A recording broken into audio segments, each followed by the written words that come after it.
வானத்தையும் பூமியையும் சமுத்திரங்களையும் நீரூற்றுகளையும் உண்டாக்குனவரும் எங்களை நேசிக்கிறவரும் எங்களோடு கூட இருக்கிறவருமாக இருக்கிற ஜீவிக்கிறவராக எங்கள் நல்ல இயேசு கிறிஸ்துவே, இந்த நல்ல அருமையான ஆயத்த நாள் ஓய்வு நாள் இவைகளின் சங்கம வேளையின் ஆராதனைக்காக நாங்கள் நமக்கு நன்றி செலுத்துகிறோம். உன் தேவனை சந்திக்க ஆயத்தப்படு என்று சொல்லி உங்களுடைய வார்த்தைக்காக நாங்கள் நமக்கு நன்றி செலுத்துகிறோம். தேவனாகிய கர்த்தரை நாங்கள் எப்பொழுதும் சந்திக்க ஆயத்தமுள்ளவர்களாகவும் உம்மை நாட வாஞ்சி உள்ளவர்களாகவும் இருக்கும்படியாக நீர் கிருபை செய்ய வேண்டுமாய் கெஞ்சுகிறோம். அவதமாக நாங்கள் உம்மை சந்திக்க ஆயத்தத்தோடும் வாஞ்சையோடும் இருப்போமேயானால் தேவனாகிய கர்த்தர் நீர் எங்கள் மத்தியிலே பிரசன்னராகி எங்களை ஆசீர்வதிக்கிற தேவன் என்பதை அறிந்து உமக்கு நன்றி செலுத்துகிறோம். தேவனாகிய கர்த்தர் என்னை நோக்கி கூப்பிடுங்கள், என்னை நோக்கி கூப்பிடுகிற எவ்விடத்திலும் நான் பிரசன்னராகி உங்களை ஆசீர்வதிப்பேன் என்று வாக்கு பண்ணியிருக்கிறீர். அவதமாக இந்த நேரத்திலும் எங்கள் மத்தியிலே நீ பிரசன்னராக வேண்டுமாய் உங்களிடத்திலே வேண்டுதலை ஏறெடுக்கிறோம். ஏனென்றால் தேவனாகிய கர்த்தர் ஆவியாக இருக்கிறீர். அதோடு மாத்திரமல்ல, வார்த்தைகளின் மூலமாக எங்களோடு கூட நீர் பேசுகிறவராகவும் இருக்கிறீர்.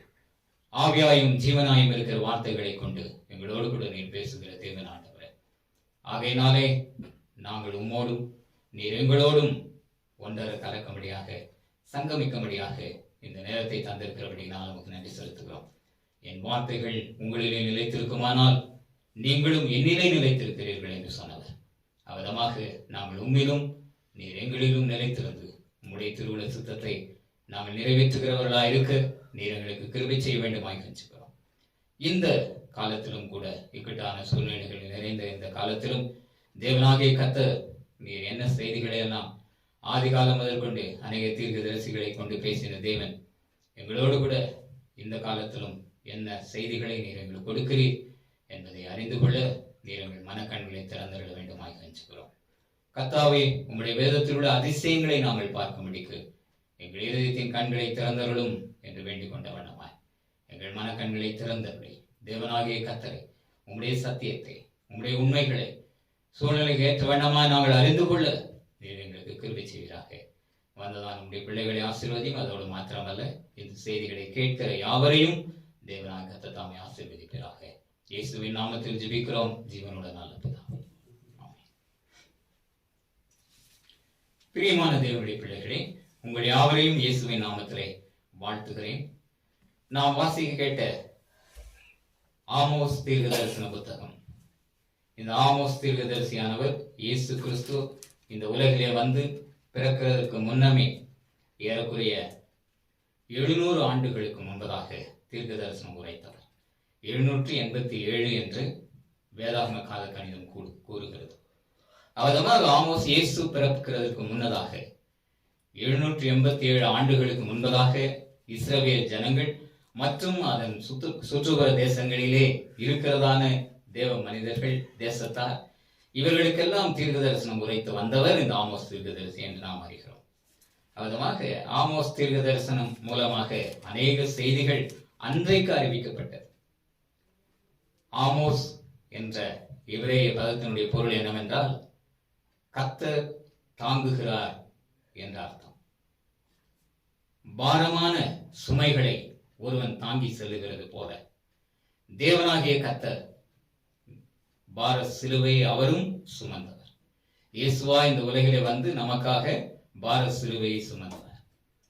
ஆகினால் பேர்டன் பேரர் என்று ஆங்கிலத்திலே சொல்வார்கள். பேர்டன் என்று சொன்னால் பாரம், பேரர் என்று சொன்னால் அதனை சுமக்கிறவர். அவதமாக பாரத்தை சுமக்கிறவர். தேவனாகிய கர்த்தரும் பாரத்தை சுமக்கிறவர். அவதமாக ஆமோஸ் தீர்க்கதரிசியும் கூட பாரத்தை சுமக்கிறவர். எந்த பாரத்தை சுமக்கிறார் என்றால், அந்த காலத்து ஜனங்கள் செய்கிறதான பாவங்கள், அந்த காலத்து ஜனங்கள் செய்கிறதான அக்கிரமங்கள், தேவனுடைய கட்டளைகளை மீறுதல், தேவனுடைய உடன்படிக்கைகளை மீறி நடத்தல், இவைகளையெல்லாம் அவர் பார்த்து இருதயத்திலே பாரப்பட்டு அவர்களை கடிந்து கொண்டு தேவனிடத்திலே நீங்கள் திரும்புங்கள் என்று இந்த ஆமோஸ் தீர்க்கதரிசி சொன்னதாக நாம் இந்த ஆமோஸ் தீர்க்க தரிசன புத்தகத்தை வாசிக்கும் போது அறிந்து கொள்ளும். இத்தனை காரியங்களையும் நம்மால் அறிந்து கொள்ள முடியாது. ஆனால் இந்த கால சூழ்நிலைக்கு ஏற்ற வண்ணமாய் நாம் ஒரு வசனத்தை, 2 வசனங்கள் இந்த ஆமோஸ் 8ஆம் அதிகாரத்திலே உரைக்கப்பட்டிருக்கிற காரியங்களை குறித்து நாம் அறிய இருக்கிறோம். அந்நாளிலே ஆமோஸ் தீர்க்கதரிசி மேலே உள்ள வசனத்திலே ஒரு தரிசனத்தை காண்கிறார். பின்பு கர்த்தராகிய ஆண்டவர் எனக்கு காண்பித்ததாவது, இதோ பழுத்த பழங்களுள்ள ஒரு கூடை இருந்தது. அவர் ஆமோஸை, நீ என்னத்தை காண்கிறாய் என்று கேட்டார். பழுத்த பழங்களுள்ள ஒரு கூடையை காண்கிறேன் என்றேன். அப்பொழுது கர்த்தர் என்னை நோக்கி, என் ஜனமாகிய இஸ்ரவேலுக்கு முடிவு காலம் வந்தது, இனி அவர்களை மன்னிக்க மாட்டேன் என்று சொல்கிறார். அதாவது பழுத்த பழங்கள் இருக்குமானால், ஒரு மரத்திலே இருக்குமானால் அதை என்ன செய்வார்கள்? பறித்து அதனை கூடைகளிலே நிறைத்து விடுவார்கள். கூடைகளிலே நிறைத்ததோடு மாத்திரமல்ல, அந்த பழங்களை பயன்படுத்த வேண்டும், அந்த பழங்களை உண்ண வேண்டும், அல்லது உண்ணுகிறவர்களுக்கு கொடுக்க வேண்டும். அவ்விதமாக கொடுத்தால் அந்த பழத்தினுடைய பலன் அவர்களை வந்து சேர்ந்துவிடும். அந்த பழத்தினால் வருகிறதான சத்துக்கள் அதனை உண்ணுகிறவர்களுக்கு வந்து சேர்ந்துவிடும். அதுதான் சொல்லுங்க, நீ என்னத்தை காண்கிறேன் என்று கேட்டால், பழுத்த பழங்கள் உள்ள கூடையை காண்கிறேன்.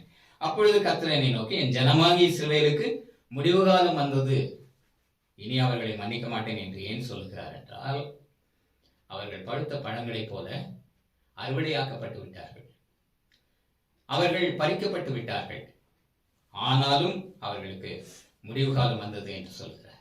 ஏனென்றால், ஒரு மரத்திலே கனிகள் ஒரு முறை பறிக்கப்பட்டு விட்டார், அடுத்த காலத்தில் அது பலன் தரும் வரைக்கும் அந்த மரமானது மொட்டையாகத்தான் இருக்கும். அவதமாக ஒரு தரம் பறித்த பழங்கள் பயன்பாட்டுக்கு சென்று விட்டது. அதுபோல இஸ்ரவேல் ஜனங்களும் கூட முதிர்ந்து போன கனிகளைப் போல, முதிர்ந்து போன கனிகளை தருகிற மரத்தை போல அவர்கள் இருந்தபடியினாலே தான் இந்த காலத்திலே அவர்களுக்கு முடிவு வந்து விட்டது என்று சொல்லுகிறார். அடுத்தது, ஏன் அவர்களை மன்னிக்க மாட்டேன் என்று சொல்லுகிறார் என்கிறதான வார்த்தையை நாம் சிந்திப்போமே. ஆனால் கீழே உள்ள வசனங்களிலே அதிகமான செய்திகளை அவர் சொல்லுகிறார். ஒவ்வொன்றாக நாம் பார்த்து நேரத்தை வீணடிக்க வேண்டாம். இதில் குறிப்பாக நம்முடைய தியானத்துக்கு தேவையான வார்த்தைகளை, வசனங்களை மாத்திரம் இதில் எடுத்து நாம் தியானிக்க இருக்கிறோம். அந்நாளிலே தேவாலய பாட்டுகள் ஆறுதலாக அலறுதலாக மாறும், எல்லா இடத்திலும் திரளான பேதங்கள் புலம்பல் இல்லாமல் எரிந்துவிடப்படும் என்று கர்த்தராகிய ஆண்டவர் சொல்லுகிறார். இது முற்காலத்திலே நடந்ததான சம்பவம். ஏனென்றால் ஆமோஸ் தீர்க்கதரிசியினுடைய காலத்திலும் கூட இஸ்ரவேல் ஜனங்கள் தேவனுடைய வார்த்தைகளுக்கு செவி கொடுக்கவில்லை, அவர்கள் உடன்படிக்கை மீறி நடக்கிறார்கள். ஆகையினால இதெல்லாம் முந்தின அதிகாரங்களிலே சொல்லப்பட்டிருக்கிறது. சியோனிலே நிர்விசாரமாய் இருக்கிறார்கள் என்றெல்லாம் சொல்லப்படுகிறது. இவ்விதமாக இருந்தபடியினாலே அந்நாளிலே தேவாலய பாட்டுகள் எல்லாம் அலறுதலாக மாறும் என்று சொல்லுகிறார்.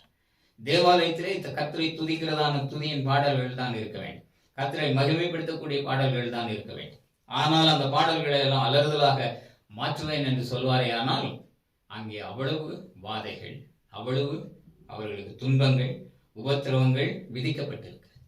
ஆகையினால் தேவாலயத்துக்கு சென்றால் சந்தோஷமாக அவர்கள் பாடுவதில்லை.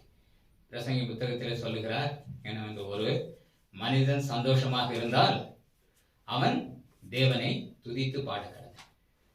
ஆனால் துக்கத்திலே ஒரு மனிதன் இருப்பானே, ஆனால் அவனுக்கு சந்தோஷமான பாடலை பாடினால் குளிரிலே அவன் போர்த்திருக்கிற வஸ்திரத்தை எடுத்ததற்கு சமானம் என்று சொல்கிறார். ஆகையினால் ஒருவன் சந்தோஷமாயிருந்தால் கர்த்தரை மகிமைப்படுத்த கடவன். அவன் துக்கமாக இருப்பானே, ஆனால் அவனுக்கு சந்தோஷ பாடல் பிடிக்காது. அவதமாக சந்தோஷமான பாடலை பாடினால் என்ன நடக்கும்? அவனுடைய மேல் வஸ்திரத்தை எடுத்து போட்டது போல ஆகும் என்று சாலமோன் சொல்லியிருக்கிறார். ஆகையினாலே துக்கம் இருந்தால் துக்கத்தை தான் மனிதன் வெளிப்படுத்த வேண்டும், சந்தோஷம் இருந்தால் சந்தோஷத்தை தான் வெளிப்படுத்த வேண்டும்.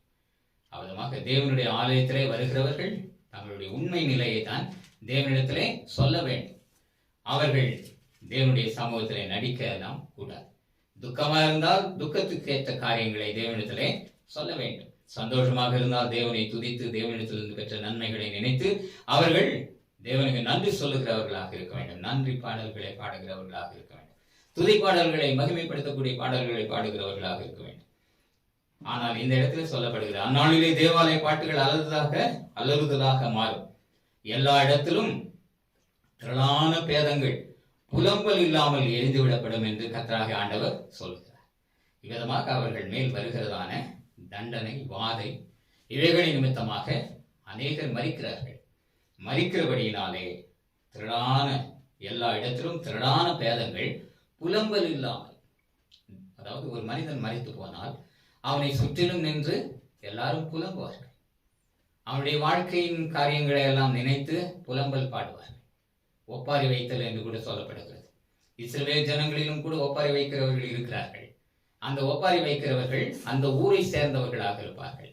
அவர்களுக்கு பணம் கொடுத்து அவர்களை ஒப்பாரி பாடலை பாடும்படியாக சொல்லுவார்கள். அவர்கள் அந்த மரித்து போன மனிதனுடைய வாழ்க்கை சரித்திரம் முழுவதுமே தன்னுடைய ஒப்பாரியிலே பாடிவிடுவார்கள். இவ்விதமாக துக்க வீட்டிலே புலம்பல் தான் இருக்கும், சந்தோஷம் இருக்காது. ஆனால் இந்த காலத்தில் இஸ்ரவேல் ஜனங்களுடைய காலத்திலே எல்லா இடத்திலும் திரளான பிரேதங்கள் புலம்பல் இல்லாமல் எரிந்து விடப்படும் என்று கர்த்தராகிய ஆண்டவர் சொல்கிறார். இன்றைக்கும் இந்த கொரோனா என்று சொல்லப்படுகிறதான கொள்ளை நோய் உலகமெங்கும் பெருகி வருகிறதான இந்த காலத்திலும் கூட ஒரு மனிதன் மரித்து போனார், அவனை மகா தீட்டு உள்ளவனாக நினைக்கிறார்கள். அவனை நெருங்கக்கூட முடிவதில்லை. அவனுடைய உற்றார் உறவினர் மனைவி, ஒரு கணவன் மரித்து விட்டானால் அவனுடைய மனைவி கூட அவனை நெருங்குவது, அவனுடைய முகத்தை பார்க்க கூட அனுமதி கிடையாது. துக்க வீட்டிலே அவர்கள் மரித்து போனானே என்று சொல்லி அவனுக்காக துக்கிக்க கூட அவர்களுக்கு மனமற்றவர்களாய் அவர்கள் தூரம் நின்றுதான் அவனை பார்க்க வேண்டிய சூழ்நிலை. முகம் முழுவதும் உடல் முதல் தலை முதல் உச்சந்தலை முதல் உள்ளங்கால் வரைக்கும் உடலை முற்றிலுமாக மூடிவிடுகிறார்கள். புலம்பல் இல்லாமல் அநேக பிரேதங்கள் இன்றைக்கு எரிந்து விடப்படுகிறது. யாரும் அவனுக்காக பாடல்களை பாடுவதில்லை, துக்கிக்கிறது, புலம்பல் பாடுகிறது. எந்த விதமான சத்தமும் இல்லாமல் அநேக பிரேதங்கள் இன்றைக்கும் மரித்து போய் அடக்கம் பண்ணப்பட்டுக் கொண்டுதான் இருக்கிறார்கள். ஆகையினாலே இந்த வார்த்தை ஆமோஸின் காலத்திலே இஸ்ரவேல் ஜனங்களுக்கு நேரிட்டது. அது இந்த காலத்திலும் நாம் நினைவு கூறும்படியாகத்தான் இந்த வார்த்தைகளை வாசித்தோம். ஆகையினாலே ஆமோஸின் மூலமாக உரைக்கப்பட்ட இந்த வார்த்தை அந்நாளிலே தேவாலய பாட்டுகள் அலறுதலாக மாறும். நம்முடைய காலத்திலே தேவாலயத்துக்குள்ளே வருவதற்கு கூட அனுமதி கிடையாது. அங்கே போய் துதி பாடலும் இல்லை, அலறுதலும் இல்லை, புலம்பல் பாடலும் இல்லை, எந்த பாடலும் இல்லை. தேவாலயமே திறக்கப்படுவதில்லை. எல்லா இடத்திலும் திரளான பிரேதங்கள் புலம்பல் இல்லாமல் எரிந்துவிடப்படும் என்று கர்த்தர் சொல்லுகிறார் என்று சொல்லப்பட்ட வார்த்தை இன்றைக்கு நிறைவேறிக் கொண்டிருக்கிறது. இன்னுமாக மற்ற காரியங்களை எல்லாம் இடையிலே அநேக காரியங்கள் எல்லாம் இந்த ஆமோஸ் மூலமாக உரைக்கப்படுகிறது. ஆனால் இந்த கால சூழ்நிலைக்கு ஏற்ற வண்ணமாய் நம்முடைய ஆன்மீக நன்மைக்கென்று கடைசி வசனங்களுக்கு நாம் வருவோமே. ஆனால் கடைசி வசனத்திலே ஆமோஸ் 8ஆம் அதிகாரம் 11, 12, 13 வசனங்களை நாம் வாசிப்போமே. ஆனால் இதோ நான் தேசத்தின் மேல் பஞ்சத்தை அனுப்பும் நாட்கள் வரும். ஆகார குறைவினால் உண்டாகிய பஞ்சமும் அல்ல, ஜலக்குறைவினால் உண்டாகிய தாகமும் அல்ல, கர்த்தருடைய வசனம் கேட்க கிடைக்காத பஞ்சத்தை அனுப்புவேன் என்று கர்த்தராகிய ஆண்டவர் சொல்லுகிறார். அப்பொழுது அவர்கள் கர்த்தருடைய வசனத்தை தேட ஒரு சமுத்திரம் தொடங்கி மறு சமுத்திரம் மட்டும், வடதிசை தொடங்கி கீழ்த்திசை மட்டும் அலைந்து திரிந்தும் அதை கண்டறியாமல் போவார்கள். அந்நாளிலே சௌந்தரியம் உள்ள கன்னிகைகளும் வாலிபரும் தாகத்தினால் சோர்ந்து போவார்கள். இந்த வார்த்தையும் கூட ஆமோஸ் தீர்க்கதரிசியின் காலத்திலே உரைக்கப்பட்டது.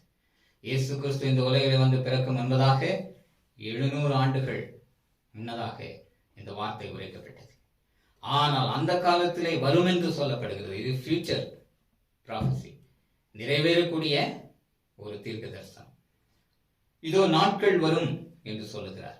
இதோ நான் தேசத்தின் மேல் பஞ்சத்தை அனுப்பும் நாட்கள் வரும் என்று சொல்லப்படுகிறது. அவ்விதமாக ஆகார குறைவினால், அது எந்த பஞ்சம் என்று சொல்லுகிறார்? ஆகார குறைவினால் உண்டாகிய பஞ்சம் அல்ல, ஜலக்குறைவினால் உண்டான தாகமும் அல்ல, கர்த்தருடைய வசனம் கேட்க கிடையாத பஞ்சத்தை அனுப்புவேன் என்று கர்த்தராகிய ஆண்டவர் சொல்லுகிறார். ஒரு மனிதனுக்கு சரீர வாழ்வு, ஆன்மீக வாழ்வு என்கிறதான 2 வாழ்வு உண்டு. அதே போல அந்த சரீரத்திற்கென்று புசிக்கக்கூடிய உணவும் உண்டு, ஆன்மாவுக்கென்று புசிக்கக்கூடிய உணவும் உண்டு. ஆகையினாலே இது எந்த பஞ்சத்தை குறித்து சொல்லுகிறார் என்றால், சரீர வாழ்விலே வருகிறதான பஞ்சத்தை குறித்து அவர் சொல்லவில்லை. தேவனாகிய கர்த்தர் ஆமோஸ் தீர்க்கதரிசியின் மூலமாக ஆன்மீக வாழ்விலே வரக்கூடிய ஒரு பஞ்சத்தை குறித்து சொல்லுகிறார். இதோ நாட்கள் வரும், அப்பொழுது ஆகார குறைவினால் உண்டாகிய பஞ்சம். ஆகாரம் என்று சொன்னால் சரீரத்துக்குரிய ஆகாரம். ஜலக்குறைவினால் உண்டாகிய தாகமும் அல்ல, சரீரத்துக்கு உணவாக கொடுக்கப்படுகிற அந்த ஆகாரமும் அல்ல, சரீரத்துக்கு தாகத்திற்கு என்று பருகிறதான அந்த தண்ணீரை குறித்ததான செய்தியும் அல்ல. எந்த பஞ்சத்தை குறித்து சொல்கிறார் என்றால், கர்த்தருடைய வசனம் கேட்க கிடையாத பஞ்சத்தை அனுப்புவேன் என்று கர்த்தராகிய ஆண்டவர் சொல்லுகிறார். இது தேவனாகிய கர்த்தர் முற்காலத்திலேயே, முந்தின காலத்திலேயே அநேக சந்தர்ப்பங்களிலே தேவனாகிய கர்த்தருடைய வார்த்தை உண்டாகாத போதெல்லாம் தீர்க்கதரிசிகளை கொண்டு இஸ்ரவேல் ஜனங்களிடத்திலே தேவன் பேசி வந்திருக்கிறார். அநேகருக்கு தரிசனங்களை அந்த தீர்க்கதரிசியின் மூலமாக சொல்லி ஜனங்களுடைய நிலை, தேசத்தின் நிலை, ராஜாக்களின் நிலை, இவைகளை குறித்தெல்லாம் சொல்லப்பட்டிருக்கிறது தீர்க்கதரிசிகள் மூலமாக. அந்த தீர்க்கதரிசிகளிடத்திலே தேவனுடைய வார்த்தை இல்லாமல் போனால் அங்கேயும் பஞ்சம் உண்டாயிருக்கிறது என்று அர்த்தம். 1 சாமுவேலின் புத்தகம் 3ஆம் அதிகாரம் 1ஆம் வசனத்தை வாசிப்பாருங்கள். 1 சாமுவேல் 3ஆம் அதிகாரம் 1ஆம் வசனம். அங்கேயும் அந்த காலத்திலேயே தரிசனம் இல்லை, தேவனுடைய வசனம் இல்லை, தீர்க்க தரிசனம் இல்லை, வார்த்தைகள் இல்லை என்றெல்லாம் அந்த காலத்திலேயே சொல்லப்பட்டிருக்கிறது.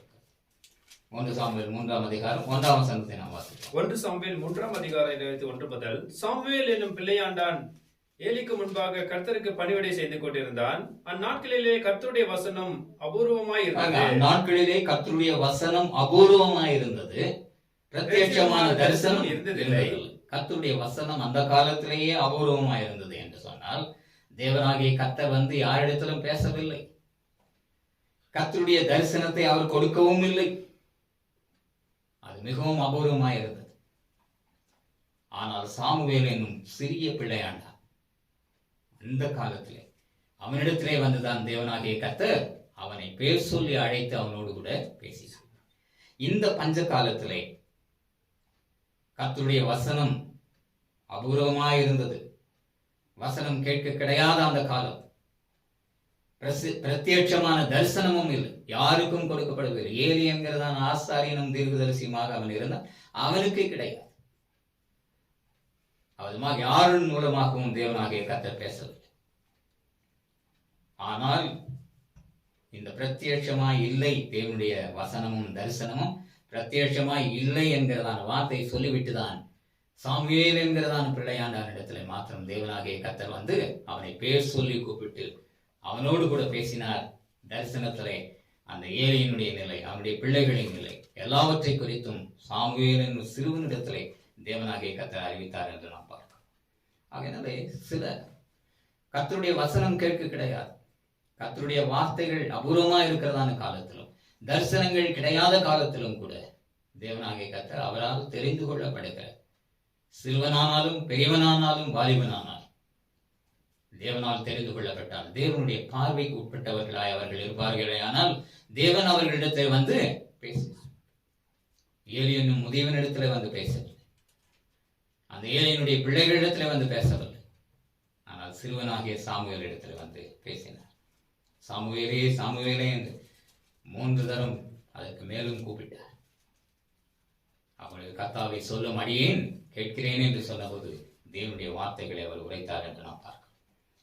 அடுத்த வார்த்தை நாம் வாசிப்போமே ஆனால் எசேக்கியேல் தீர்க்க தரிசன புத்தகம் 7ஆம் அதிகாரம் 25-26 வசனங்களை வாசிப்போமே ஆனால் அங்கேயும் ஆசாரியர்கள் இருக்கிறார்கள், இன்னுமாக தீர்க்கதரிசிகள் இருக்கிறார்கள்.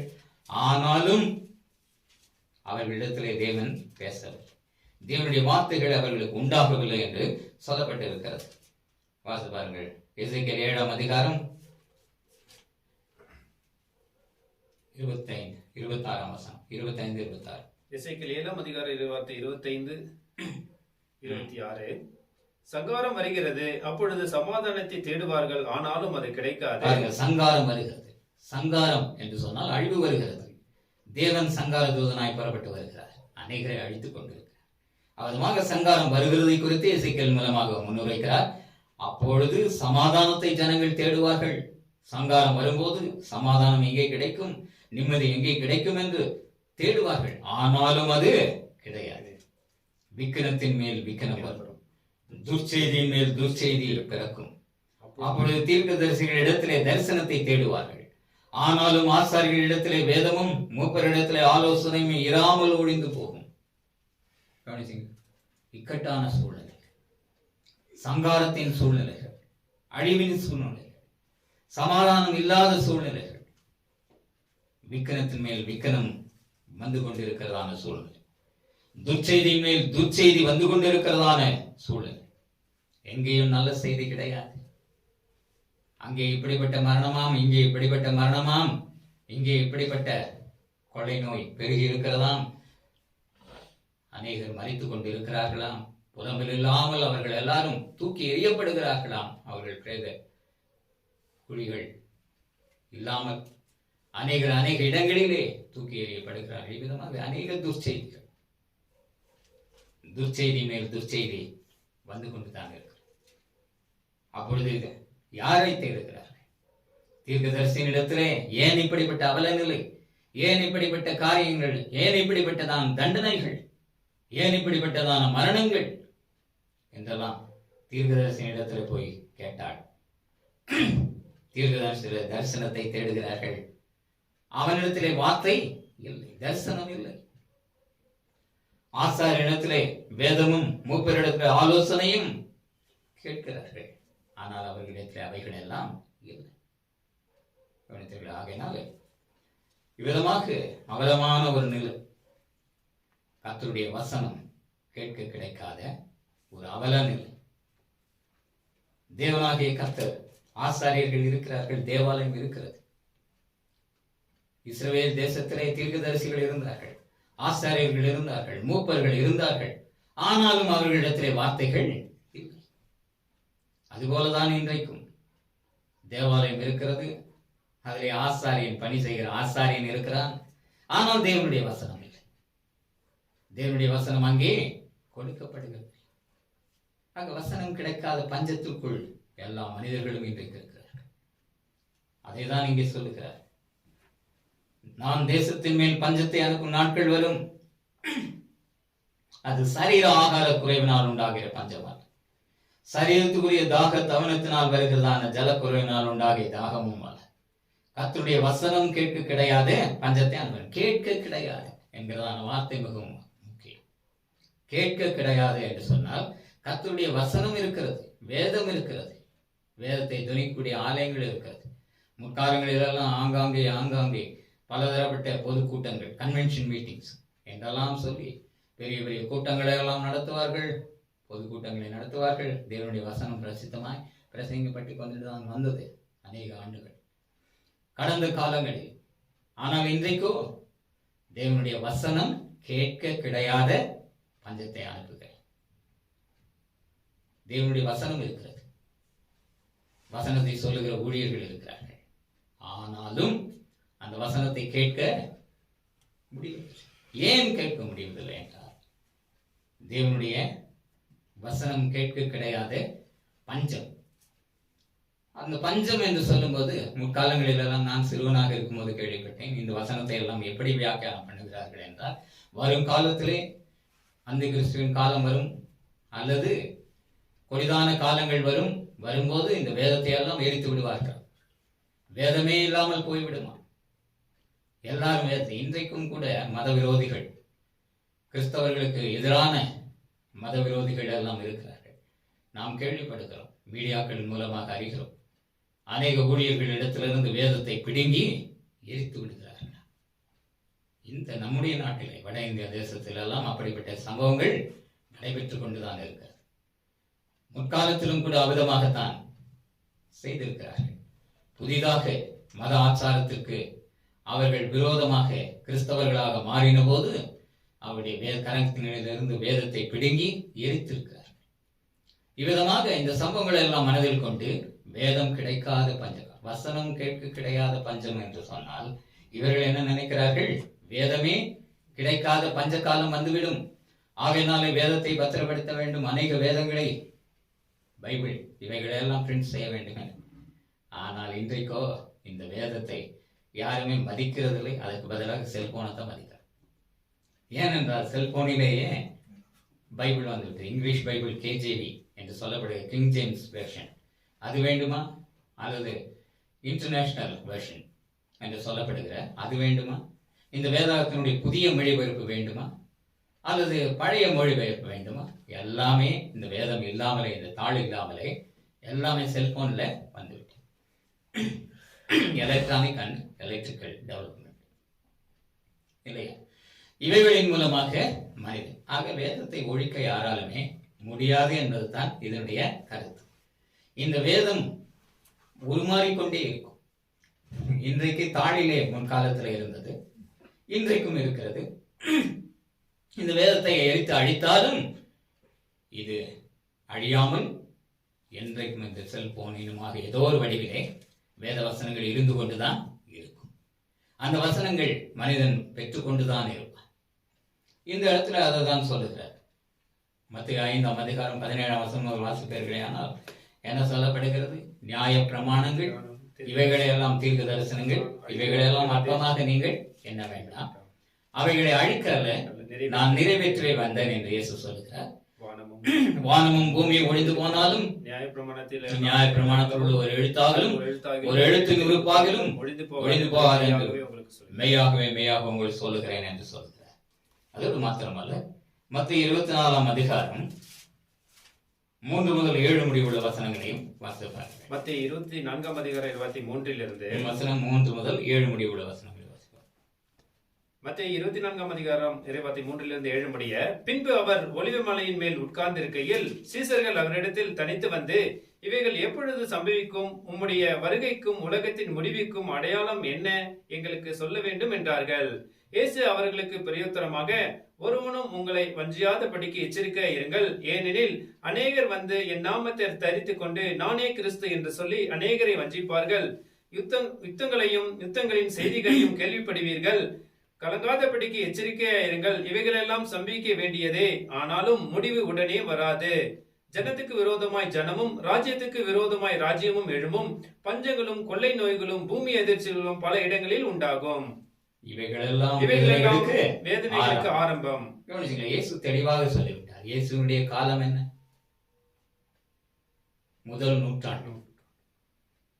நாம் இப்பொழுது 20-21 நூற்றாண்டுகளை கடந்து. ஆகையினால இயேசு அநேக நூற்றாண்டுகளுக்கு முன்பதாகவே இந்த வார்த்தைகளை எல்லாம் சொல்லிவிட்டார். ஏனென்றால் முடிவு காலத்துக்கு முன்பதாக, இந்த உலகம் முடிகிறதற்கு முன்னதாக என்ன சம்பவங்கள் எல்லாம் நேரிடும் என்று சொல்லிவிட்டார். யுத்தங்களின் செய்திகளையும் கேள்விப்படுவீர்கள். இன்றைக்கும் உலகத்திலே ஏதோ ஒரு மூலையிலே 2 தேசங்கள் சண்டையிட்டுக் கொண்டுதான் இருக்கும், யுத்தம் செய்து கொண்டுதான் இருக்கும்.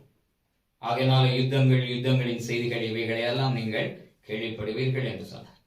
ஆனாலும் கலங்காதபடி எச்சரிக்கையார்கள். இவைகளெல்லாம் சம்பவிக்க வேண்டியதே, ஆனாலும் முடிவு உடனே வராது என்று சொன்னார்.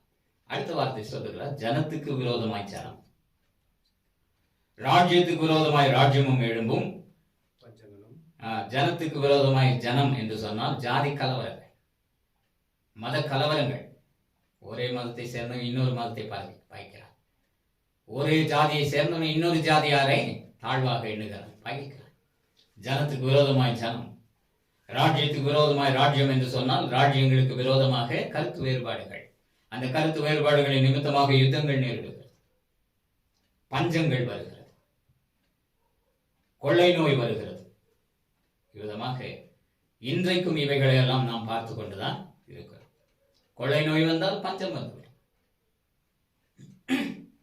பஞ்சம் நேரிட்டாலும் மனிதனுக்கு உணவு கிடைக்காதபடியினாலே எல்லாரும் மெலிந்து போய், நலிவடைத்து, இழைத்து போய் வியாதிப்படுவார்கள். வியாதிப்பட்டு கொள்ளை நோய் அவர்களை கொள்ளை கொண்டு போய்விடும். விதமாக பஞ்சங்களும் கொள்ளை நோய்களும் பூமி அதிர்ச்சிகளும் பல இடங்களில் உண்டாகும். இவைகளெல்லாம் வேதனைகளுக்கு ஆரம்பம். மேலே உள்ள வசனத்தை நீங்கள் வாசிப்பீர்களே, ஆனால் ஒலிவ மலையிலே இயேசு உட்கார்ந்திருக்கிற சீஷர்கள் அவரிடத்தில் தனித்து வந்து, இவைகளெல்லாம் எப்பொழுது சம்பவிக்கும்? உங்களுடைய வருகைக்கும் உலகத்தின் முடிவுக்கும் அடையாளம் என்ன? எங்களுக்கு சொல்ல வேண்டும் என்றார்கள். உலகத்தின் முடிவுக்கான அடையாளங்கள் இவைகள். யுத்தம் நேரிடுவது உலகத்தின் முடிவுக்கான அடையாளம். பஞ்சம் வருவது உலகத்தின் முடிவுக்கான அடையாளம். கொள்ளை நோய் வருவது உலகத்தின் முடிவுக்கான அடையாளம். ஆகையினால் இந்த உலகம் முடிவை நோக்கி போகிறது. ஆகையினால் இப்படிப்பட்ட வேதனைகள் எல்லாம் மனிதர்களுக்கு வரும் என்று சொல்லப்பட்டிருக்கு. இயேசு உரைத்த வார்த்தைகள் தீர்க்க தரிசனம். உலகத்தின் முடிவு கால பரியந்தம் இந்த சம்பவங்கள் எல்லாம் நடந்து கொண்டுதான் இருக்கும். இதை மாற்ற யாராலுமே முடியாது. மனிதன் எதிர்த்துதான் போராடி வாழ வேண்டுமே அல்லாமல் தேவனை ஏன் என்று கேட்க மனிதனுக்கு உரிமை கிடையாது. தேவனாகிய கர்த்தர் சொல்லி வைத்திருக்கார், யுத்தங்கள் வந்துதான் ஆகும், கொள்ளை நோய் வந்துதான் ஆகும், ராஜ்யத்துக்கு விரோதமாய் ராஜ்யம், மத கலவரங்கள், ஜாதி கலவரங்கள், ஜனத்துக்கு விரோதமாய் ஜனம், இவ்விதமாக இவைகளெல்லாம் நேரிட்டுக் கொண்டுதான் இருக்கும். பஞ்சங்கள் வந்து கொண்டுதான் இருக்கும். பூமி அதிர்ச்சியினால் அநேக இடங்கள் தலைகீழாக மாறி அநேக மனிதர்கள் மாண்டு கொண்டுதான் இருப்பார். பெரு வெள்ளங்கள் எல்லாம் எழும்பதான் செய்யும். இவ்விதமாக ஒவ்வொரு காலத்திலும் தேவனாகிய கர்த்தர் டைசாஸ்டர் என்று சொல்லுவார்கள். டிசாஸ்டர் என்று சொன்னால் அழிவுகள், இயற்கையின் சீற்றத்தினால் வருகிறதான அழிவுகள். ஒவ்வொரு காலகட்டத்திலும் அவைகள் வந்து கொண்டுதான் இருக்கும். இவைகளெல்லாம் வேதனைகளுக்கு ஆரம்பம், ஆனாலும் முடிவு உடனே வராது என்று சொல்லி வைத்திருக்கிறார். இதிலிருந்து என்ன தெரிகிறது என்றால், பஞ்சங்கள் நேரிடும் என்று சொன்னார். சரீரத்துக்குரிய பஞ்சம், சரீர பஞ்சம், கொள்ளை நோய், இவைகளெல்லாம் நேரிட்டாலும் இதில் என்ன பாதிப்பு வருகிறது என்றால், மனிதனுடைய ஆன்மாவுக்கும் பாதிப்பு வருகிறது. ஆன்மாவுக்கு விதமாக பாதிப்பு வருகிறது என்றால், தேவனுடைய இன்றைய சூழ்நிலையை நாம் பார்ப்போமே ஆனால், ஆலயங்களிலே தேவனுடைய வசனம் கேட்க கிடைக்காத பஞ்சம் இருக்கு. கேட்க கிடைக்காத பஞ்சம் என்பது மிகவும் முக்கியம். அதுவும் ஆகார குறைவினால் உண்டான பஞ்சம் அல்ல, ஜலக்குறைவினால் உண்டான தாகமும் அல்ல. அப்படியானால் தேவனுடைய ஆகாரம் என்று சொல்லப்படுகிறதான தேவனுடைய வசனம் கிடைக்காத காலம். வேதம் என்றைக்கும் இருந்து கொண்டுதான் இருக்கும், வேத வசனங்கள் என்றைக்கும் இருந்து கொண்டுதான் இருக்கும். ஆனால் பஞ்சம் என்று சொல்லும் போது மனிதனுக்கு பசி ஏற்பட்டால் எதை உண்டுவான்? உணவைதான் உண்ண வேண்டும், அல்லது அப்பத்தை மனிதன் உண்ண வேண்டும். சரீரத்துக்கு பக்குவப்படுத்தி மனிதன் ஆகாரத்தையும் அப்பத்தையும் பக்குவப்படுத்தி உண்ண அறிந்திருக்கும் போது, ஆன்மாவுக்கென்று மனிதன் என்ன செய்ய வேண்டும்? ஆகாரத்தை தயாரித்து உண்ணுகிறவனாக இருக்க வேண்டும். எந்த மனிதனும் நெல் மணிகளையோ அல்லது அரிசியையோ அல்லது கோதுமைகளையோ அப்படியே உண்ணுவது கிடையாது. அதை ஆகாரமாக மாற்ற வேண்டும். எப்படி ஆகாரமாக மாற்ற முடியும்? அதனை வேக வைக்க வேண்டும், சமைக்க வேண்டும், ருசி உள்ளதாக மாற்ற வேண்டும். அறுசுவைகளை மனிதன் கூட்டி அதனை ருசிகரமான உணவாக்கி உண்ணுகிறான். அவதமாக தேவனுடைய வார்த்தைகளையும் கூட ஆகாரமாக மாற்ற வேண்டும். இந்த ஆகாரம் கிடைக்காத பஞ்சம்தான். வசனங்கள் இருந்து கொண்டுதான் இருக்கும். வேத வசனங்கள் தாளிலே இருக்கும். வேத வசனங்கள் இந்த செல்போன் என்று சொல்லப்படுகிற எலக்ட்ரானிக் மீடியாஸ் இவைகளிலெல்லாம் இருக்கும். ஆனால் இருந்து என்ன பிரயோஜனம்? அந்த வசனங்களை அவிதமாக வாசிப்பதே மனிதன் நெல்மணிகளையும் கோதுமை மணிகளையும் அப்படியே உண்ணுகிறதற்கு சமானம். கோதுமை மணிகளை என்ன செய்ய வேண்டும்? மாவாக அரைத்து அதனை அப்பங்களாக சுட வேண்டும். நெல்மணிகளை என்ன செய்ய வேண்டும்? ஆகாரமாக சமைத்து சுவையூட்டி அவன் உண்ணுகிறவனாக இருக்க வேண்டும். அப்பொழுதுதான் சரீரத்திற்கு பலன். எந்த மனிதனும் அரிசியையோ அல்லது கோதுமை மணிகளையோ அப்படியே உண்ணுவது கிடையாது. உண்ணுகிறதான பழக்கமும் கிடையாது. அவ்விதமாக சரீரத்துக்கான உணவை இவ்விதமாக பக்குவப்படுத்தி உண்ண அறிந்திருக்கிறதான மனிதன் ஆன்மாவுக்கான உணவையும் கூட ஆகாரமாக சமைத்துதான் உண்ண வேண்டும். அதனால்தான் இயேசு சொன்னார் மத்தேயு 4:4 மனுஷன் அப்பத்தினாலே மாத்திரமல்ல தேவனுடைய வாயிலிருந்து புறப்படுகிறதான ஒவ்வொரு வார்த்தையினாலும் பிழைப்பான் என்று சொல்லுகிறார். அவசியமான வாசிப்பார்கள். மத்தேயு 4:24 அவர் பிரயுத்தரமாக மனுஷன் அப்பத்தினாலே மாத்திரமல்ல தேவனுடைய வாயிலிருந்து புறப்படுகிற ஒவ்வொரு வார்த்தையினாலும் பிழைப்பான் என்று எழுதியிருக்கிறதே என்றார். மனுஷன் அப்பத்தினாலே மாத்திரமல்ல தேவனுடைய வாயிலிருந்து புறப்படுகிற ஒவ்வொரு வார்த்தையினாலும் பிழைப்பான். அப்பம் எதனாலே மனிதன் பிழைப்பூட்டுகிறது என்றால் சரீரத்திற்கு என்ற அப்பமானது பிழைப்பூட்டுகிறது. அவன் கோதுமை மணிகளை மாவாக அரைத்து அப்பமாக சுட்டுதான் பூசிக்கிறான். அவதமாக தேவனுடைய வார்த்தைகளையும் அப்பமாக்க வேண்டும். தேவனுடைய வார்த்தைகளை ஆகாரமாக்க வேண்டும். அப்படியானால் அந்த வார்த்தையில் இருக்கக்கூடிய பொருளை மனிதன் அறிய வேண்டும். வேத வசனங்களை அப்படியே எடுத்துக்கொள்ளக்கூடாது. அந்த வசனங்களில் ஆழ்ந்த அநேக கருத்துக்கள் உண்டு. அவைகளை அப்பமாக மாற்ற வேண்டும் அல்லது உணவாக மாற்ற வேண்டும். மற்றும் ஒரு வசனத்தை வாசிப்போம். ஆனால் யோவான் 6ஆம் அதிகாரத்திலே 27ஆம் வசனத்தை வாசிப்பார்கள். இந்த சரீர உணவெல்லாம் அழிந்து போகிற உணவு, அழிந்து போகிற போஜனம். ஆனால் ஆன்மீக உணவோ அழியாத ஒரு போஜனம் என்று இயேசு இந்த உலகில் இருந்தபோது போதித்தார். யோவான் 6ஆம் அதிகாரம் 27. அழிந்து போகிற போஜனத்திற்காக அல்ல, நித்திய ஜீவன் வரைக்கும் நிலைத்திருக்கிற போஜனத்திற்காகவே கிரியை நடப்பியுங்கள். அழிந்து போகிற போஜனத்திற்காக அல்ல, நித்திய ஜீவன் வரைக்கும் நிலைத்திருக்கிற போஜனத்திற்காக கிரியை நடப்பியுங்கள். அதை மனுஷகுமாரன் உங்களுக்கு கொடுப்பார், அவரை பிதாவாகிய தேவன் முத்திரித்திருக்கிறார் என்றார். அழிந்து போகிற போஜனம், சரீர உணவெல்லாம் அழிந்து போகிற போஜனம். சரீர உணவும் நாம் எவ்வளவுதான் உண்டாலும், சரீரத்திலே பலமுடவர்களால் மாறினாலும் ஒரு நாள் நம்முடைய சரீரமும் அழியும், நம்முடைய ஆன்மாவும் அழியும். ஆனால் நம்முடைய ஆன்மா அழியாமல் காக்கப்பட வேண்டுமானால், அழியாமல் நித்திய ஜீவன் வரைக்கும் நிலைநிற்கிற போஜனத்தை நாம் ருசிக்கிறவர்களாக இருக்க வேண்டும். அழிந்து போகிற போஜனத்திற்காக அல்ல, அழியாமல் நித்திய ஜீவன் வரைக்கும் நிலைத்திருக்கிற போஜனத்திற்காகவே கிரியை நடப்பியுங்கள். அதற்காக செயல்படுங்கள், கிரியை நடப்பியுங்கள், முயற்சி எடுங்கள் என்று சொல்லுகிறார். சரீர உணவுக்காக ஒரு மனிதன் என்ன செய்ய வேண்டும்? அவன் நேரப்பட வேலைகளை தரித்து, அதிகாலையில் எழுந்து நேரப்பட வேலைகளை தரித்து வருத்தத்தின் அப்பத்தை சாப்பிடுகிறதும் விருதா என்று சங்கீதக்காரன் சொல்கிறார். அவதமாக ஒவ்வொரு மனிதனும் அனுதினமும் எழுகிறான்.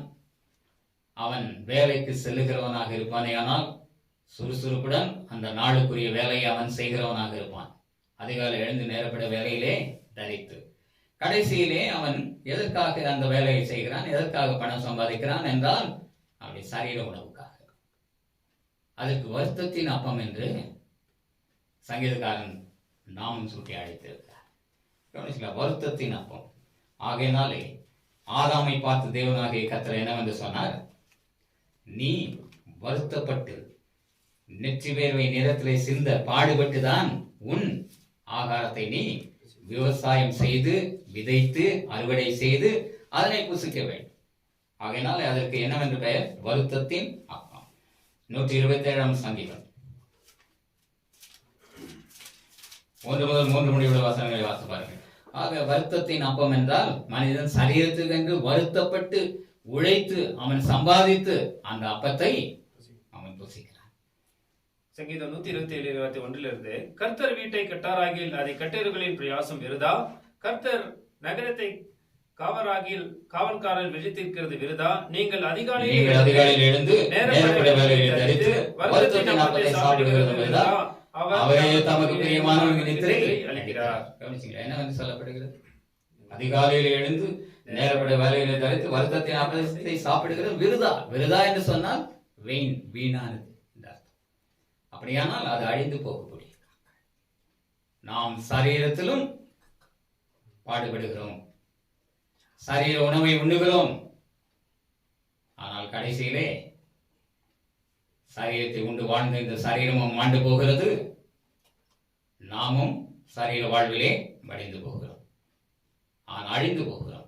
ஆனால் அழியாமல் நித்திய ஜீவன் வரைக்கும் நிலை நிற்கிற போஜனத்திற்காக கிரியை நடப்பீர்கள் என்று சொல்வாரேயானால் உங்கள் ஆன்மாவுக்கென்று நீங்கள் உணவை உண்ணுகிறவர்களாக இருங்கள். ஆன்மாவுக்கென்று நீங்கள் உழைத்து, சரீரத்துக்கென்று எவ்விதமாக உழைத்து சம்பாதிக்கிறீர்களோ அதை காட்டிலும் அதிகமாக ஆன்மாவுக்கென்று உணவை நீங்கள் ஆயத்தப்படுத்தி தயாரித்து உண்ணுகிறவர்களாக இருக்க வேண்டும்.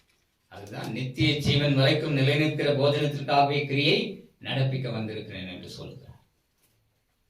இவ்விதமாக ஆகாரத்தை உண்டு, ஆகாரத்தை சமைத்து சரீரத்தில் உண்டுகிறது போல ஆன்மாவிலே தேவனுடைய வார்த்தையினுடைய பொருளை, தேவனுடைய வார்த்தையினுடைய எந்த நோக்கத்தோடு தேவனாகிய கர்த்தர் இந்த வசனத்தை சொல்லியிருக்கிறார், எந்த நோக்கத்தோடு கூட இந்த சம்பவத்தை சொல்லியிருக்கிறார், எந்த நோக்கத்தோடு கூட இந்த ஓமையை சொல்லியிருக்கிறார், எந்த நோக்கத்தோடு கூட தேவனாகிய கர்த்தர் இந்த தீர்க்க தரிசனம் உரைக்கப்பட்டு இருக்கிறது, அதனுடைய உட்பொருளை அறிந்து அதனை ஆகாரமாக தியானித்து சமைத்து தேவ ஆவியானவருடைய துணையோடு ஆகாரமாக சமைத்து அவர்களை ஆன்மாவுக்கு என்று உண்ணுகிறவர்களாக இருக்க வேண்டும்.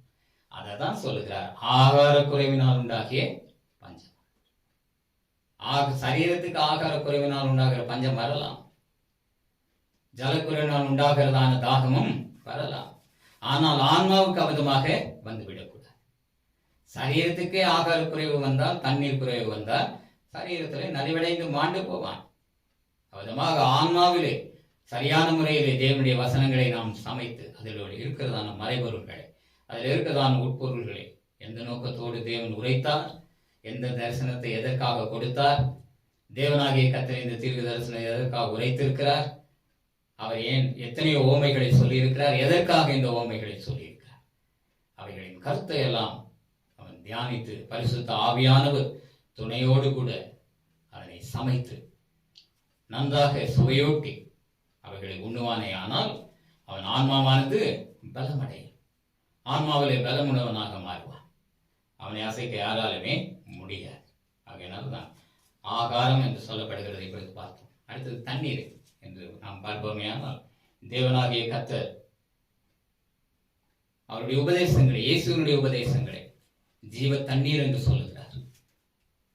யோவான் 4:14 வாசிப்பார்கள். யோவான் 4:14 நான் கொடுக்கும் தண்ணீரை குடிக்கிறவனுக்கோ ஒரு காலம் தாகம் உண்டாகாது. நான் அவனுக்கு கொடுக்கும் தண்ணீர் அவனுக்குள்ளே நித்திய ஜீவ காலமாய் ஊறுகிற நீரூற்றாய் இருக்கும் என்றார். நான் கொடுக்கும் தண்ணீர் என்று சொன்னால் இயேசு ஒன்றும் எல்லாருக்கும் தண்ணீர் பந்தலை வைத்துக் கொண்டு தண்ணீர் வார்த்து கொண்டு இருக்கவில்லை. அவர் சொல்லுகிறார், நான் கொடுக்கும் தண்ணீரை குடிக்கிறவனுக்கு என்று சொன்னால் ஆண்டவர் எந்த தண்ணீரை கொடுக்கிறார்? ஜீவ தண்ணீர் என்று சொன்னார். நம்முடைய ஆன்மாவின் தாகத்தை தீர்க்கக்கூடிய ஜீவ தண்ணீர் போதனைகளை கொடுக்கிறேன் என்று சொல்கிறார். நான் கொடுக்கும் தண்ணீரை குடிக்கிறோம், ஒரு காலம் தாகம் உண்டாகாது. நான் அவனுக்கு கொடுக்கும் தண்ணீர் அவனுக்குள்ளே நித்திய ஜீவகாலமாய் ஊறுகிற நீரூற்றாக இருக்கும். ஆகையினால் நித்திய ஜீவகாலமாய் என்று சொன்னால் அவன் மரித்தாலும் மரணத்துக்கு பின்பும் கூட அவன் நித்திய ஜீவனை சேருமட்டாக அந்த உபதேசம் அவனை வழிநடத்தும். ஆன்மீக தாகம் தீர்க்கக்கூடிய வார்த்தைகளை இயேசு சொன்னார். இன்னும் அநேக வார்த்தைகள் தீர்க்கதரிசிகள் மூலமாக உரைக்கப்பட்டிருக்கிற வார்த்தைகளும் கூட ஆன்மீக தாகம் தீர்க்கக்கூடிய நல்ல நீரூற்றான உபதேசங்கள், வற்றாத நீரூற்றான போதனைகள் என்றெல்லாம் சொல்லப்படுகிறது. யோவான் 7:37 வாசிக்கிறீர்கள். என்னை விசுவாசிக்கிறவன் உள்ளத்தினின்று ஜீவ தண்ணீர் உள்ள நதிகள் ஓடும் என்று சொன்னார். யோவான் 7:38 வேத வாக்கியம் சொல்லுகிறபடி என்னிடத்தில் விசுவாசமா இருக்கிறவன் எவனோ அவன் உள்ளத்திலிருந்து ஜீவ தண்ணீர் உள்ள நதிகள் ஓடும் என்றார். ஜீவ தண்ணீர் உள்ள நதிகள் ஓடும். இன்னும் ஏசாயா தீர்க்கதரிசி வெளிப்படுத்தின விசேஷம் 7:17 இவைகளெல்லாம் வாசிப்போமையானால் இந்த ஜீவ தண்ணீருக்கென்று மனிதன் இன்றைக்கு தண்ணீரை, சரீரத்துக்கென்று தண்ணீரை விலை கொடுத்து வாங்க வேண்டிய சூழ்நிலை கூட இருக்கிறது. ஒரு பாட்டில் 20 ரூபாய் 25 ரூபாய் என்று தண்ணீரை விலை கொடுத்து வாங்கி பருகிறார். ஆனால் தேவனாகிய கர்த்தர் சொல்லுகிறார், பணமுமின்றி விலையுமின்றி என்னிடத்திலே வார்த்தைகளை பெற்றுக்கொள்ளுங்கள், ஜீவ தண்ணீரை நீங்கள் பெற்றுக்கொள்ளுங்கள். பணமும் இல்லாமல் விலையும் இல்லாமல் அந்த ஜீவ தண்ணீரை நீங்கள் பெற்றுக்கொள்ளுங்கள் என்று சொல்லுகிறார். இவ்விதமாக தேவனாகிய கர்த்தர் பணமுமின்றி விலையுமின்றி அந்த ஜீவ தண்ணீர் போதனைகளை நமக்கு கொடுக்கிறார். ஏசாயா தீர்க்கதரிசன புத்தகத்திலே வெளிப்படுத்தின விசேஷம் 7:17 வாசி பாருங்கள். இன்னுமாக ஏசாயா தீர்க்கதரிசன புத்தகத்திலும் அவர் சொல்லி இருக்கிறார், பணமும் இல்லாமல் விலையும் இல்லாமல் நீங்கள் இலவசமாய் தேவனாகிய கர்த்தருடைய ஜீவ தண்ணீரை நீங்கள் வாங்கி பருகுங்கள் என்று சொல்லுகிறதாக நாம் பார்க்கிறோம். ஏசாயா 55:1 வாசிப்போம். ஓ தாகமாய் இருக்கிறவர்களே, நீங்கள் எல்லாரும் தண்ணீர் அண்டைக்கு வாருங்கள். பணமில்லாதவர்களே, நீங்கள் வந்து வாங்கி சாப்பிடுங்கள். நீங்கள் வந்து பணமுமின்றி விலையுமின்றி திராட்சரசமும் பாலும் கொள்ளுங்கள். கவனிச்சீங்களா? ஜீவ தண்ணீர் அண்டை நீங்கள் வாருங்கள். பணமில்லாதவர்களே நீங்கள் வாருங்கள். பணமும் இல்லாமல் விலையும் இல்லாமல் நீங்கள் வந்து பருகுங்கள் என்று சொல்கிறார். விதமாக தேவனாகிய கர்த்தர் ஆகார குறைவினால் உண்டாகிற பஞ்சம் அல்ல, ஜல குறைவினால் உண்டாகிற தாகமும் அல்ல. தேவனுடைய வசனம் கிடைக்கக்கூடாத தாகத்தையும் தேவனுடைய வசனம் கிடைக்கக்கூடாத கேட்கக்கூடாத என்று சொல்லுகிறார். கிடைத்தல் அல்ல, கேட்கக்கூடாத பஞ்சத்தை அனுப்பியிருக்கிறார். இன்றைக்கு இந்த சூழ்நிலை அவிதமாகத்தான் இருக்கு. எத்தனையோ ஆலயங்கள் தேவனுடைய வசனம் துணிக்கிறதான ஆலயங்களாக மனிதர்கள் எத்தனையோ ஊழியர்கள் எழும்பியிருக்கிறார்கள், ஆனாலும் வாயாடித்து தான் நிற்க வேண்டும். அவர்கள் தேவனுடைய வார்த்தைகளை ஏதோ சுருக்கமாகத்தான் ஏதோ இந்த மீடியாக்கள் மூலமாக கொஞ்சம் கொஞ்சம் பேசிக்கொண்டு இருக்கிறார்கள் அவர்கள் திருப்திக்கின்ற. ஆனாலும் ஆகாரம் கிடையாது அவைகள், வசனங்கள் தான். ஆனால் ஆகாரமாக சமைத்து கொடுக்கிறவர்களை நாம் தேடினால் கூட காண முடியாது. மனிதன் ஆகாரமாக சமைத்து சரியது அறுசுவை கூட்டி உண்ணுகிறது போல தேவனுடைய வார்த்தையிலே இனிப்பு உண்டு, தேனிலும் தெளிதேனிலும் அது மதுரமான வசனம் என்று சொல்லப்படுகிறது 19ஆம் சங்கீதத்தில். தேவனுடைய வார்த்தையிலே புளிப்பு உண்டு. வேதபாரகர் பரிசேயருடைய புளித்தமாவை குறித்து எச்சரிக்கிறார்கள். தேவனுடைய வார்த்தையிலே கசப்பு உண்டு.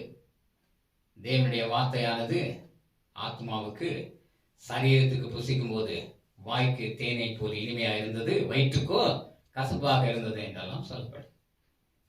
தேவனுடைய வார்த்தையிலே எல்லா விதமான 6 சுவைகளும் உண்டு. இவைகளை வேதத்தை தியானித்து அந்தந்த வசனங்களை எடுத்து பார்ப்போமே, ஆனால் தான் அது தெரியும். ஆகையினாலே மனிதன் சரீரத்துக்கு என்று அறுசுவை கூட்டி உணவை உண்ணுகிறது போல ஆன்மாவுக்கும் தேவனாகிய கர்த்தருடைய வசனங்களை, தேவனாகிய கர்த்தருடைய வார்த்தைகளை சமைத்து உண்ணுகிறவனாக இருக்க வேண்டும். இப்படிப்பட்ட ஆகார குறைவுதான் இன்றைக்கு இருக்கிறது. ஆகையினால் சொல்ற வசனம் கேட்க கிடைக்காத பஞ்சம். ஆகாரம் என்கிறதான வசனம், தேவனுடைய அப்பம் என்கிறதான வசனம், நன்றாக சமைக்கப்பட்ட உணவு என்று சொல்லப்படுகிறதான ஆன்மீக உணவு, அது கேட்க கிடையாத பஞ்சம் இன்றைக்கு இருக்கிறது. எல்லா காலத்திலும் இருந்து கொண்டுதான். அடுத்த வார்த்தைக்கு நாம் வருவோமே, ஆனால் இவ்விதமான நல்ல வசனங்களை, நல்ல ஆகாரங்களை மனிதன் எங்கே தேடுகிறானா? கடலிலே போய் தேடிக்கொண்டிருக்கிறார். அவர்கள் எங்கே தேடுகிறார்களா? அந்த வசனத்தை திரும்ப வாசிப்போம். ஆமோஸ் 8ஆம் அதிகாரம் 12. அப்பொழுது அவர்கள் கர்த்தருடைய வசனத்தை தேட ஒரு சமுத்திரம் தொடங்கி மறு சமுத்திரம் மட்டும் வடதிசை தொடங்கி கீழ்த்திசை மட்டும் அதை கண்டடையாமல் போவார்கள். வசனம் கேட்க கிடையாத பஞ்சம் எங்கே இருக்கிறது என்றால், மனிதன் தேடி தேடி அலைகிறான், ஆனாலும் கிடைப்பதில்லை. ஏனென்றால் ஆகாரம் அவனுக்கு கிடைப்பதில்லை. ஆகார குறைவுதான் இருக்கிறது. தேவனுடைய வசனங்களை சரியான முறையிலே ஆகாரமாக சமைத்து, தேவனுடைய வசனங்களை சரியான முறையிலே அப்பங்களாக சுட்டு புசிக்க கொடுக்கிறது. மனுஷன் அப்பத்தினால மாத்திரமல்ல, தேவனுடைய வாயிலிருந்து புறப்படும் ஒவ்வொரு வார்த்தையினாலும் பிழைப்பான். ஒவ்வொரு வார்த்தையும் கூட கருத்துள்ளது. ஒவ்வொரு வார்த்தையும் கூட அப்பம், ஜீவ அப்பம், ஆன்மாவுக்கு ஜீவனை கொடுக்கக்கூடிய அப்பம். ஒவ்வொரு வார்த்தையும் அழிந்து போகாத போஜனம். அழிந்து போகிற போஜனத்திற்காக நான் கிரியை நடப்பிக்க வரவில்லை என்று மனுஷகுமாரனாகிய இயேசு சொன்னார். நான் அழியாத போஜனத்திற்காக, நித்திய ஜீவன் வரைக்கும் உங்களை கொண்டு போய் சேர்ப்பிக்கக்கூடிய அந்த போஜனத்திற்காகத்தான் நான் கிரியை நடப்பிக்க வந்திருக்கிறேன். அதை மனுஷகுமாரன் உங்களுக்கு கொடுப்பார் என்று சொன்ன பிதாவாகி தேவன் அவரை முத்திரித்திருக்கிறார் என்று கூட சொல்லப்பட்டிருக்கு. கவனித்தீர்களா? ஆனால் மனிதன் எங்கே தேடுகிறான்? சமுத்திரத்திலே போய் தேடுகிறான். சமுத்திரம் என்று சொன்னால் ஒரு மனிதன் சமுத்திரத்திலே கப்பலிலே போய் கொண்டிருக்கலாம் அல்லது படகிலே போய் கொண்டிருக்கலாம். ஆனாலும் அந்த தாகம் எடுக்கும்போது அந்த சமுத்திர நீரை அள்ளி பருக முடியுமா?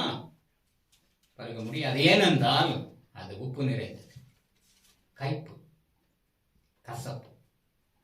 அந்த உப்பு நீரை குடித்தால் அதிகம் தாகம் அதிகமாகவே அல்லாமல் அவன் தாகம் தணியாது. ஆகையினால் நாம் கடலின் மீது சென்று கொண்டிருந்தாலும் மனிதன் தன் இந்த உலகிலே இருக்கக்கூடிய நதி நீரை தான், ஆற்று நீரை தான் அல்லது ஊற்று நீரை தான் தன்னுடைய தாகம் தணிக்கும்படியாக அவன் எடுத்து செல்ல வேண்டியதாக இருக்கிறது. ஆகையினால் சிற்றோடைகள் என்று சொல்லுகிறதான ஆறுகள், சிற்றோடைகள், நதிகள், இவைகள் தான் ஒரு மரத்தை ஆனாலும், ஒரு செடிகளை ஆனாலும், ஒரு வயலை ஆனாலும், ஒரு மனிதனை ஆனாலும் செழிப்பிக்க செய்யக்கூடியவைகள். ஆறுகள், குளங்கள், ஊற்றுகள், இவ்விதமான சிறு சிறு ஓடைகள், இவைகள் தான் நதிகள். தேவனாகிய கர்த்தர் ஏதேன் தோட்டத்தை செழிப்பிக்க செய்யும்படியாக 4 பெரிய ஆறுகளை உண்டாக்கி, நதிகளை உண்டாக்கி அவைகள் ஆறுகளாக பிரிந்து ஓடைகளாக சென்று ஒவ்வொரு கனிமரத்திற்கும் ஆலாமல் நீர் பாய்ச்சப்பட்டு அவைகள் செழிப்பான தோட்டமாக இருந்தது. அவ்விதமாக தேவனாகிய கர்த்தர் ஜீவ தண்ணீர் என்று சொல்லப்படுகிறதை சமுத்திரத்திலே வைக்கவில்லை. அவர் எங்கே வைத்திருக்கிறார்? ஆறுகளிலும், நதிகளிலும், இன்னுமாக ஓடைகளிலும், இவ்விதமாக சிறு சிறு சிற்றோடைகளிலும் தான் அவைகளை வைத்திருக்கிறார். ஆகையினாலே சமுத்திரம் என்று சொல்லப்படுகிறது எதுவென்றால், வெளிப்படுத்தல் 18ஆம் அதிகாரம், அதை வீட்டுக்கு சென்று வாசித்து பாருங்கள். இங்கே வாசிக்க நேரம் போதாது.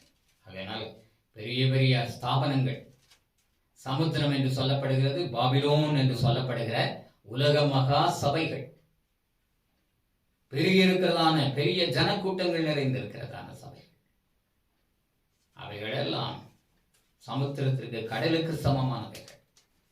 அங்கேதான் மனிதன் தேடுகிறான். எதை தேடுகிறான்? ஆன்மாவுக்கான உணவை தேடுகிறான். ஆன்மாவுக்கான உணவு இங்கே கிடைக்குமா? ஆகாரம் கிடைக்குமா? அழிந்து போகாத போஜனம் கிடைக்குமா என்று மனிதன் அங்கே தேடுகிறான். ஆனால் தேவனாகிய கர்த்தரோ சுவையுள்ள, தாகம் தீர்க்கக்கூடிய தண்ணீரை எங்கே வைத்திருக்கிறார் என்றால், சிறிய நதிகள், சிறிய ஆறுகள் அங்கேதான் வைத்திருக்கிறார்.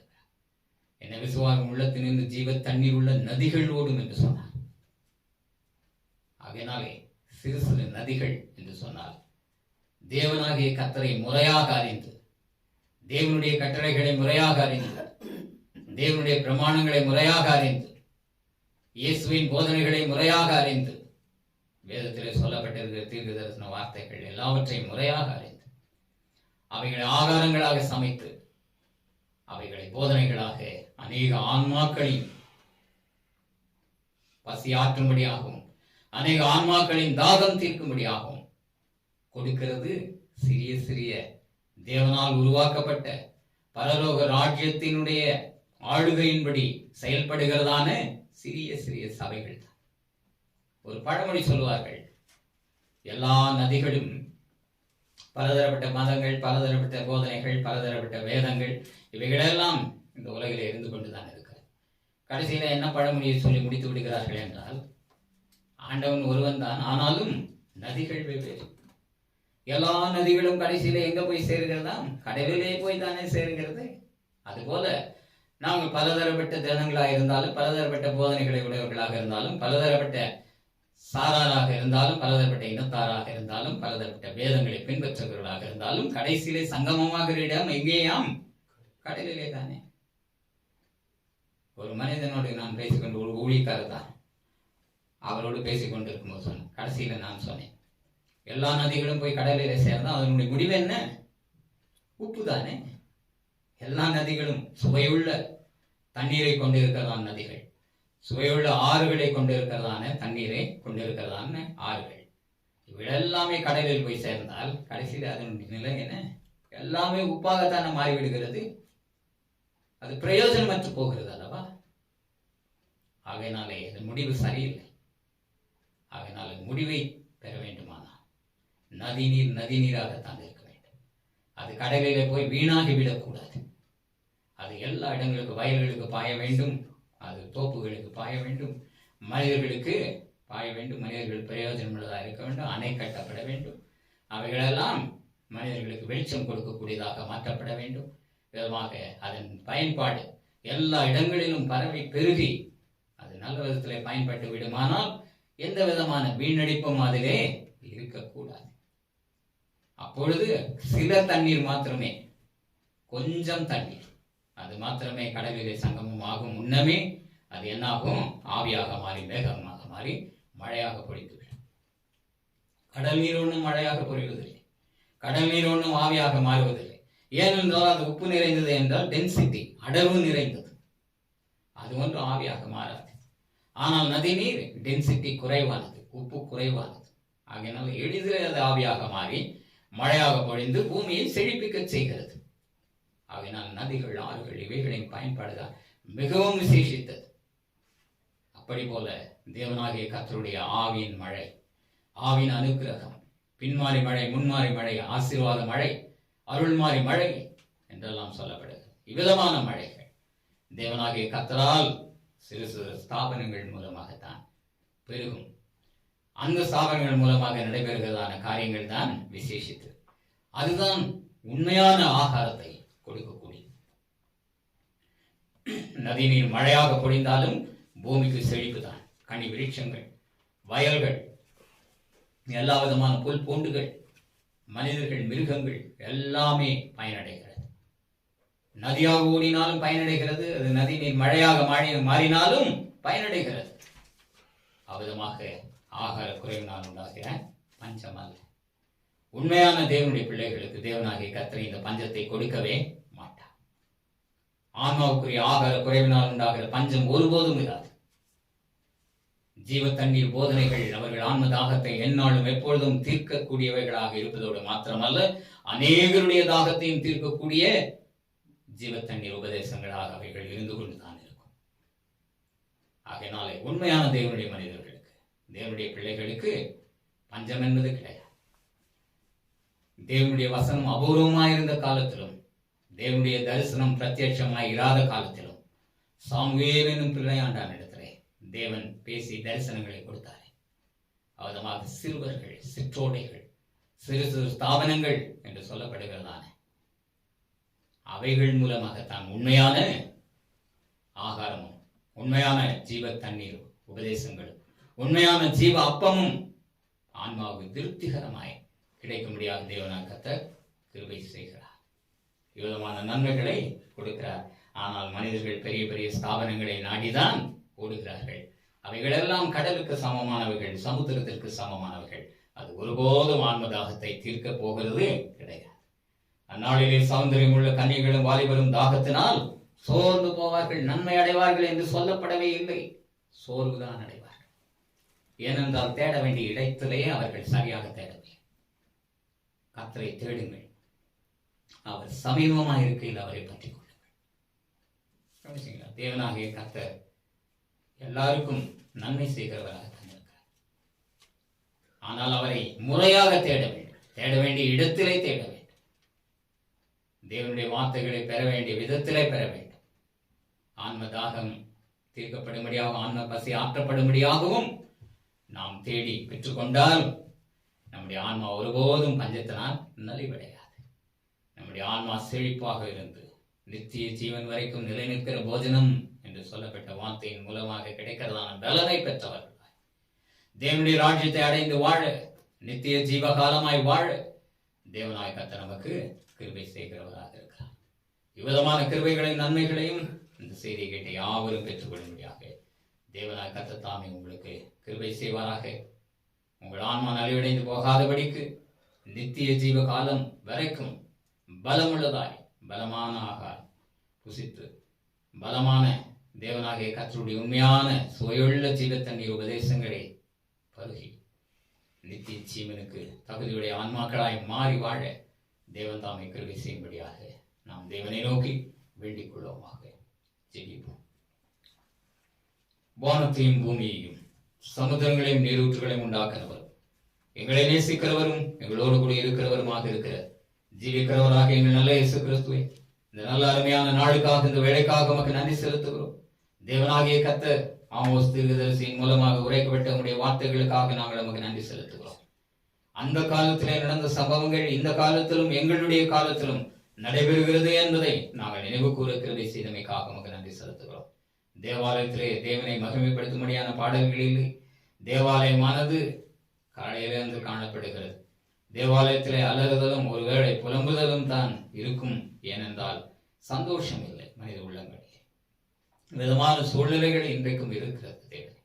என்றாலும் தேவனாகிய கர்த்தர் உம்முடைய பிள்ளைகளுக்கு தேவனாகிய கர்த்தர் தாமே உம்முடைய ஆலயத்திலே மகிழ்வடையும்படியாக, உம்முடைய ஆலயத்திலே தேவனுடைய வார்த்தைகளை கேட்கும்படியாக தேவனாகிய கர்த்தர் பஞ்சம் நீங்கி அவர்கள் ஆன்மாவிலே செழிப்படையும்படியான கிருபைகளை நீர் அருளுகிறீர் என்கிறதான ஒரு செய்தியை நாங்கள் கேட்கும்படியாக கிருபை செய்தமைக்காக நமக்கு நன்றி செலுத்துகிறோம். ஆகார குறைவினால் உண்டான பஞ்சம் அல்ல, ஜலக்குறைவினால் உண்டான தாகமும் அல்ல, கர்த்தருடைய வசனம் கேட்க கிடையாத பஞ்சம் வரும். ஆனால் உண்மையான தேவனுடைய பிள்ளைகளுக்கு அந்த பஞ்சமும் இராது என்று நாங்கள் அறிந்து கொள்ள கிருபை செய்தபடினால் உமக்கு நன்றி செலுத்துகிறோம். தேவனாகிய கர்த்தர் எங்கள் ஆன்மாவானது நல்ல விதத்திலே நீர் அருளினதான வார்த்தைகளை அப்பங்களாக்கி புசிக்க, நீர் அருளினதான வார்த்தைகளை நல்ல போஜனமாக்கி ருசிகரமான உணவாக்கி புசிக்க நீர் எங்களுக்கு கிருபை தர வேண்டுமாய் கெஞ்சுகிறோம்.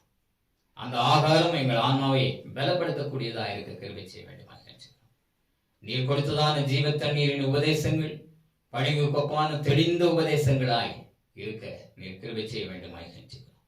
அந்த ஜீவ தண்ணீரை பருகி தேவனாகிய கர்த்தருடைய ஜீவாப்பங்களாகிய ஜீவாகாரமாகிய ஜீவ போஜனமாகிய நல்ல போஜனத்தை எங்கள் ஆன்மாவிலே புசித்து நாங்கள் பலமடைந்து ஆன்மாவிலே நித்திய ஜீவனை சுதந்திரிக்கும் மட்டாக வழிநடத்தப்பட நீர் கிருபை செய்ய வேண்டுமாய் கெஞ்சுகிறோம். பஞ்சத்தினின்று நீங்கி எங்கள் ஆன்மா பிழைக்கப்பட தேவனாய கர்த்தர் நீர் அருள் செய்கிறாக. அருள் செய்து இருக்கிறதற்காக நமக்கு நன்றி செலுத்துகிறோம். மென்மேலும் நீர் எங்களுக்கு கிருபை தந்து வழிநடத்துவீராக. இந்த செய்தியை கேட்ட யாவரும் கூட தேவனாகிய கர்த்தருடைய உணவை சமைத்து உண்ணக்கூடிய, தேவனாகிய கர்த்தருடைய ஜீவ தண்ணீர் போதனைகளை தாகம் தீர்க்கக்கூடிய நல்ல போதனைகளாக பெற்று ஆன்மாவை பலமடைந்து முன்னேறி செல்ல கிருபை செய்யும். நித்திய ஜீவனை சுதந்திரிக்க மட்டாக வழிநடத்தப்பட அருள் செய்யும். இயேசுவின் நாமத்தில் ஜெபிக்கிறோம் ஜீவனோட நல்ல பிதா.